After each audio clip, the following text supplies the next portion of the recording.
মই মাননীয় মন্ত্ৰী মহোদয়ক সম্বৰ্ধনা জনাবৰ কাৰণে পৰিবহণ বিষয়া মহোদয়ক অনুৰোধ কৰিছোঁ।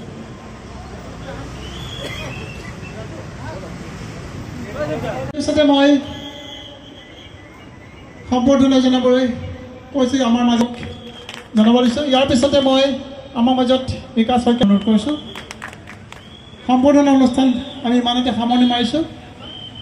জনাব বিচাৰিছে মই তেখেতসকলক মঞ্চত গৈ এয়া যোৰহাট তিয়ক মেজিক কণ্ট্ৰাৰ তৰফৰ পৰা মন্ত্ৰী মহোদয়ক সম্বৰ্ধনা জনাইছে।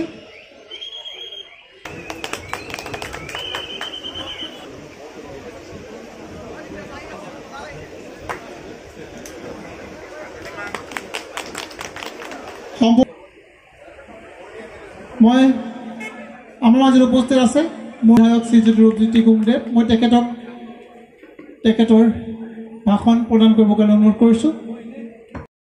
ডক্টৰ হেমন্ত বিশ্ব শৰ্মা ডাঙৰীয়াৰ পৰামৰ্শ পৰিবহণ মন্ত্ৰী মাননীয় পৰিমল চট্টোপাধ্যায় ডাঙৰীয়া নেতৃত্বত ৰাজ্যখনত সমগ্ৰ ডিষ্ট্ৰিক্ট জিলাসমূহত আৰু প্ৰত্যেক সমষ্টিতে SP মোহনলাল মীনা ডাঙৰীয়া কালি 80টা পাম আৰু যোৰহাট যেতিয়া আহিলোঁ 2800 কিলোমিটাৰ ক্ৰছ কৰি আহিছে।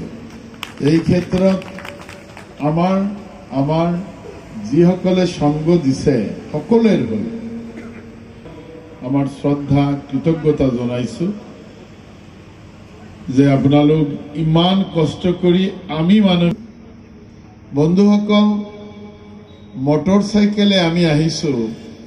এনেকুৱা আপোনালোকে ভাবিব নালাগে যে কিবা মটৰ হক আছে। আমাৰ ঘৰবাদী বন্ধু বান্ধৱসকল ছাৰৰ লগত মই শিলচৰত কাম কৰিছোঁ। মোৰ এতিয়া মনত আছে তেখেতে পাই যায় তাৰিখৰ ফালৰ পৰা পথ সুৰক্ষা জন আন্দোলনলৈ আমি ওলাইছিলোঁ। মাজে মাজে অলপ বিৰতি কেবিনেট বা আমাৰ চৰকাৰী কামৰ কাৰণে আজি ইয়াতে পালোঁ আৰু আমাৰ খুব ভাল লাগিছে, প্ৰচণ্ডভাৱে ভাল লাগিছে। এটা গুৰুত্বপূৰ্ণ সমস্যা লৈ আমি যেতিয়া ওলাইছোঁ, আমি ইয়াতে যেতিয়া পালোঁ এই পৰিখনত আমাৰ শ্ৰদ্ধাৰ মৰিয়ানীৰ বিধায়ক ডাঙৰীয়া উপস্থিত আছে, আমাৰ ইয়াৰ বিধায়কেৰ প্ৰতিনিধি উপস্থিত আছে, আৰ আটাইতকৈ ডাঙৰ কথা আমাৰ আয়ুক্ত মহোদয় আমাৰ সুপাৰিনটেণ্ডেণ্ট অফ পুলিচ তেওঁলোক পৰিখনত থিয় হৈ আছে। কিয় যে এই সমস্যাটোৰ কাৰণে যেহেতু আমি এটা আন্দোলন আৰম্ভ কৰিছোঁ বা এটা পৰিক্ৰমা আৰম্ভ কৰিছোঁ, এই পৰিক্ৰমাটো যাতে সফল হয় তাকে ইয়াতে আহি আমি বহুত বন্ধুক পালোঁ, সমাজের বিভিন্ন শ্রেণীর মানুষ পালোঁ, সাংবাদিক বন্ধুসকলক পালোঁ। আমি আমার মনের কথা কিছু ইয়াতে আমি উজাগর কৰিছোঁ। মূলত আমার স্টেট লেভেল যি কমিটি আছে road safety council, district level road safety council প্রতি মাহে আমি বহি কিছুমান কথা আমি গম পাইছোঁ বা জানিবলৈ পাৰিছোঁ। আৰু এই কথাবিলাক লৈ প্ৰতিনিয়ত আমাৰ সকলে পৰ্যসূত্ৰ মানি চলিলে আমাৰ আমি অন্তত সুৰক্ষিত থাকিব পাৰিম। তাৰ ভিতৰত যেনেকুৱা হেলমেট পিন্ধিব লাগে, অধিক স্পীডে গাড়ী চলাব নালাগে, কেতিয়াও ড্ৰাংকেন ড্ৰাইভ কৰিব নালাগে,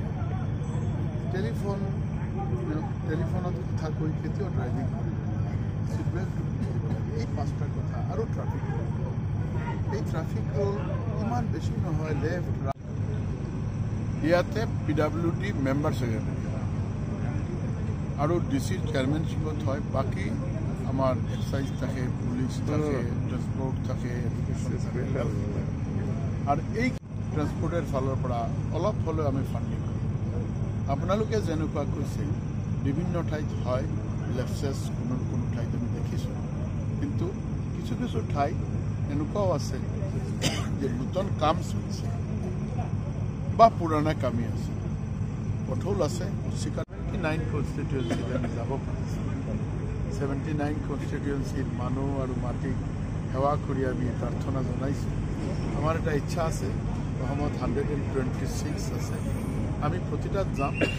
খালি মই নহয়, আমাৰ লগতে আমাৰ চৰকাৰী কিছুমান সহযোগী আছে আমি ডাঙৰকৈ কোনো মিছিলো কৰা নাই কাৰণ বিনা কাৰণত পলিউশ্যন কৰিতো লাভ নাই আমি কোনো পলিটিকেল এজেণ্ডা লৈও অহা নাই নিজাও কোনো উদ্দেশ্য নাই ৰাইজৰ ওচৰত গৈ আছোঁ আশা কৰি আপোনালোকৰ আশীৰ্বাদ থাকিলে আমি 126টা আৰু এটা ছাৰ আৰু অকণমান এটা কথা ক'লোঁ এইটো কথা চৰ্চা হৈ থাকে বহু সময়ত চৰকাৰী বিভাগৰ কিছুমান গাড়ীক লৈ চৰ্চা হয় ফিটনেছ নাথাকে তেতিয়া ব্যক্তিগত গাড়ী যেতিয়া আৰক্ষী প্ৰশাসনে ধৰিবলৈ যায় তেতিয়া কিন্তু ছ'চিয়েল মিডিয়াত এই কথাটো প্ৰচাৰ চৰ্চা কৰে কেনেকুৱা ধৰণে এইখিনি চাব বিচাৰিব চাওক আপোনাক এটা কথা আমি কওঁ আমাৰ এই যে আমি যেতিয়া ফ্লাই কৰোঁ তেতিয়া এয়াৰক্ৰাফ্টবিলাক উঠিলে কিয় ভয় নালাগে এইকাৰণে যে এইটো ফ্লাই কৰাৰ আগতে ইঞ্জিনিয়াৰে কয় this is fit for fly